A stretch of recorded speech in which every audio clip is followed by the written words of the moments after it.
Does Milton Friedman really oppose all health and safety regulation? Let me try this one on him. Doesn't the public have the right to know about the nutritional content of the food it buys?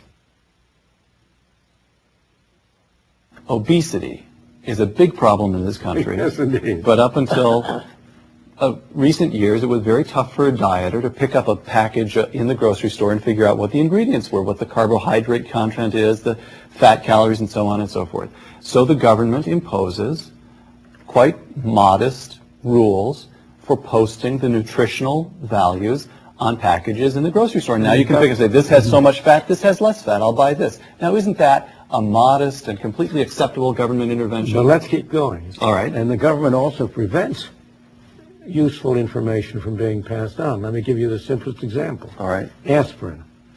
You know, and I know, that you're well advised to take an aspirin every other day to reduce the danger of heart attack. Right.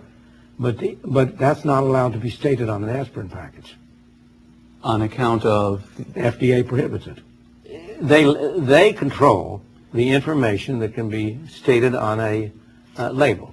Right. Now, there are some libertarian manufacturers of drugs who have proposed, who have tried to push through the idea that they can put on their thing, this is what the FDA says and this is what we say. Choose. And they are not being allowed to do it. They're not even being allowed to do that. So that if customers really wanted to know about the ingredients, it would be in the self-interest of the people producing it to put it on their packages. Those packages that had the ingredients on it would be more attractive to consumers than those that didn't.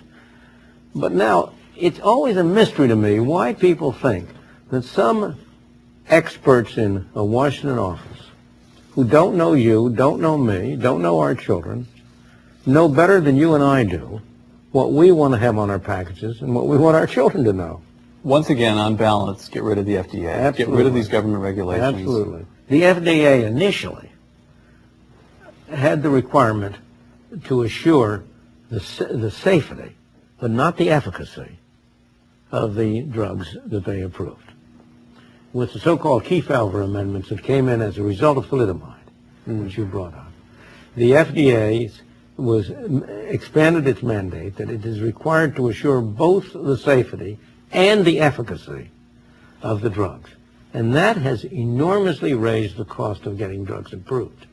I see. And if you wanted to have a halfway house, you could go back to the earlier standard where the FDA had to certify the safety, but did not have to express a judgment on the efficacy. The FDA simply ensures that pharmaceutical companies live up to the old dictum, first do no harm. Right. This pill may not change your life, but it won't hurt you. Right. Therefore, it may be marketed. Yeah. Okay.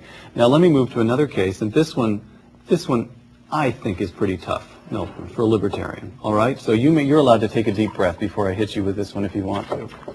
Civil rights.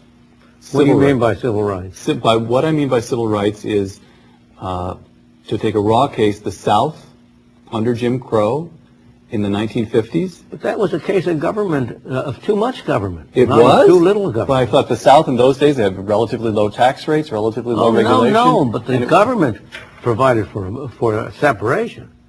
It was the government that enforced separate areas for blacks and whites. It was the government that enforced the law that the blacks had to sit at the back of buses. Those were all government laws.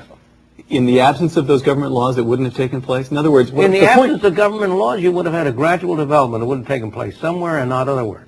And you would have, and look what happened in the North, where there weren't those government laws. Right. There may have been, undoubtedly, don't misunderstand me, there is prejudice. There's no question. Right. And undoubtedly it has bad effects on various people. But in the absence of the laws in the South, it would have broken down much faster and much earlier.